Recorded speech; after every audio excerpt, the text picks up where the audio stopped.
Hello, everybody, and welcome to your rapid revision for EVS 2. Today, we're going to be looking at life on Earth. We always wonder how was the Earth formed? How was the universe formed? Some of our questions are going to be answered today. So let's get started. But before we start, let's ensure we are sitting with our book and pen, and we're going to watch this video, pausing it in between, and we will write down all the important things in our notebook. Different people say the earth was formed in different ways. There are different theories. ये theory क्या होता है? यानी अलग अलग चीजें अलग अलग चीजों पे विश्वास रखते हैं कि हमारी ये धरती जो है कैसे आई और कैसे फॉर्म हुआ. लेकिन सबसे जो पॉपुलर थियोरी है, the most popular theory that is there, which scientists believe, is the Big Bang theory. Now, what is the Big Bang theory? According to the Big Bang theory, the scientists believe that the universe, okay, the universe, which is bigger than our world, we have seen that, was one tiny bubble, okay, it was a small little bubble. And then what happened? This bubble started heating up. Okay, this bubble started heating up, यानी वो गर्म होता गया. ये bubble गर्म होते गया और अचानक से क्या हो गया? बूम, एक ब्लास्ट हो गया. वो बबल जो है वो ब्लास्ट हो गया, फूट गया वो. और इस एक्सप्लोजन को हम बिग बैंग थ्योरी कहते हैं. यानी ये जो एक्सप्लोजन यानी ये जो ब्लास्ट हुआ है, इसे हम बिग बैंग थ्योरी कहते हैं. और इस बिग बैंग थ्योरी से ये जो ब्लास्ट हुआ, उससे हमारा स्पेस और एनर्जी फॉर्म हुआ. ओके, ये तो बबल बहुत छोटा सा था. फिर क्या हुआ आगे? फिर उससे हमारा पूरा यूनिवर्स कैसे बना? ये जो छोटा सा एक्सप्लोजन हुआ, it was very hot, right? We can see that the temperature is high, यानी गर्म था बहुत. लेकिन वो क्या होता गया? बड़ा होता गया, बड़ा होता गया. इतना जो छोटा था, स्प्रेड होते गया, हर जगह पे जा रहा था. it getting bigger and bigger, but it was also very hot. Slowly what happened? The universe started getting bigger. यानी ये जो छोटा सा बबल था, ये स्प्रेड हुआ और बड़ा बड़ा होता गया. और धीरे धीरे उसकी गर्मी कम होती गई. And we can see that it became mister cool, यानी वो कूल हुआ, ठंडा होने लगा. इससे क्या हुआ? Magic happened. Soon after that, magic happened. And 4.6 billion years ago, ये नंबर बहुत इंपॉर्टेंट है, अच्छे से अपने ब्रेन में फिक्स कर दो इसे. 4.6 बिलियन ईयर्स अगो वो जो छोटी छोटी चीजें थी जो ब्लास्ट हुआ, वो एक साथ आने लगी. वो बड़ा बड़ा होता गया, राइट? और वो एक साथ आने लगी और उससे हमारा सन, हमारा अर्थ, हमारे बाकी के प्लैनेट्स यानी मर्क्यूरी, वीनस, जुपिटर, नेपट्यून, सारे प्लैनेट्स फॉर्म होते गए. ओके, वो एक ब्लास्ट हुआ, पार्टिकल्स बड़े होते गए, फिर ठंडा हुआ और ये पार्टिकल्स साथ में आए और हमारा सन, अर्थ और बाकी प्लैनेट्स बने. ये मैजिक कब हुआ? 4.6 बिलियन ईयर्स अगो. ये नंबर को अच्छे से याद रखना. अब हम हमारे अर्थ पे थोड़ा और ध्यान देंगे. अभी तो अर्थ तो फॉर्म हुआ है हमारा, लेकिन उस पे जान कब आई? When was the life formed on the earth? Before we move ahead, I hope we are taking notes. If not, pause the video and take notes and move ahead after that.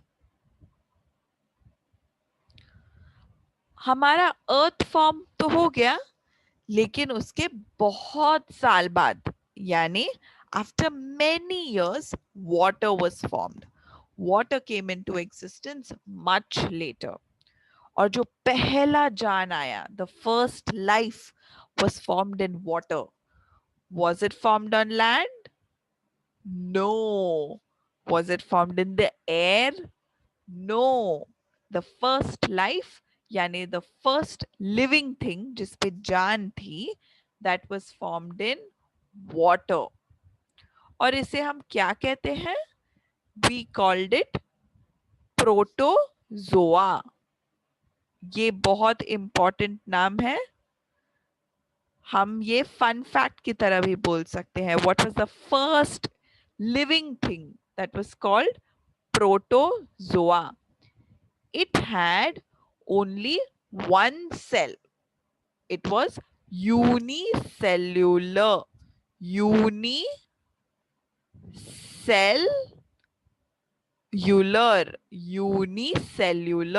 अभी ये unicellular मतलब क्या होता है? It had only one cell. One cell. Cell क्या है? Cell हमारे body की सबसे छोटी चीज होती है जिसमें जान होती है. Okay, it is the smallest and the most basic unit of a living thing. It looks something like this. We can't see it with our eye. Okay, we cannot see it. It is very, very small. And even our body, यानी हमारा जो body है वो भी sales से बना है. लेकिन हमारे पास क्या सिर्फ एक ही सेल है? No, we have many cells. लेकिन प्रोटोजोआ तो सिर्फ एक ही सेल था उसमें. It was so small. This is how it looked. ये है प्रोटोजोआ. लेकिन क्या मैं अपने आंख से देख सकती थी? No, I had to see it through a microscope. We had to see it through a microscope. Microscope से क्या होती है? हमें चीजें दिखने लगती है जो बहुत बहुत छोटी होती है. Like corona virus. Can we see corona virus? No, right. हम कोरोना वायरस तो हमें दिखता नहीं है. लेकिन अगर हम इसके नीचे रखेंगे तो हमें हमें वो डिजाइन दिखता है जो हर जगह हम यूज करते हैं, राइट. तो प्रोटोजोआ भी वैसे ही था, बहुत छोटा था. It was in water and it had only one cell.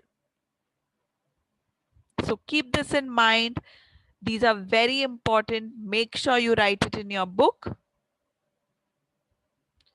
अभी ये एक सेल यूनिसेल्युलर से जैसे ही एवोल्यूशन होता गया, हम मल्टी सेल्युलर बन गए. यानी एक सेल था पहले, यूनिसेल्युलर थे हम, उसके बाद हम मल्टी सेल्युलर बन गए. अब हम आजकल जो हमारे आसपास चीजें देखते हैं, all plants and all animals have many cells. If they have many cells, उसे हम क्या कहते हैं? Multicellular. Multiple cells, many cells. So they are called multicellular. तो प्रोटोजोआ को कितने सेल्स थे? Is protozoa a multicellular living thing? सोचो. No, right? It is unicellular. And is a cow multicellular? Cow तो बहुत सारे cells है. तो yes, it is multicellular. Let us look at a few characteristics of animals. Characteristics का मतलब क्या है? Animals की कुछ खासियत, एनिमल्स के बारे में कुछ जानकारी. एनिमल्स ब्रीथ, ऑफ कोर्स सांस लेते हैं वो जिंदा रहने के लिए. Second point, they move around. For what? To get food and otherwise. यानी खाना पाने के लिए वो लोग यहाँ वहां चलते हैं और ऐसे भी घूमते हैं. Third one, some animals are born out of eggs like the hen. hen हम जानते हैं यानी मुर्गी अंडा देती है, राइट. और अंडे से हम we see chicks are born, यानी चूजे जो रहते हैं वो एग्स से आते हैं, राइट. लेकिन कुछ ऐसे जानवर होते हैं which give birth directly. okay, they give birth directly like the cow. यानी काउ के बॉडी से ही डायरेक्टली काफ निकलता है, अंडा नहीं निकलता, right. So, what are such animals called? They are called mammals. Okay, what is it called? They are called mammals. Mammals. Mammals. Mammals. So, is hen a mammal? Hen क्या birth directly देती है या वो अंडा देती है? वो अंडा देती है, right? So, she is not a mammal. So, these are few characteristics about animals. With this, we come to the end of the chapter Life on Earth. This chapter is easy peasy, super easy. So let's do well. Watch the video again in case you have any doubts and let me know how you liked it. Thank you so much.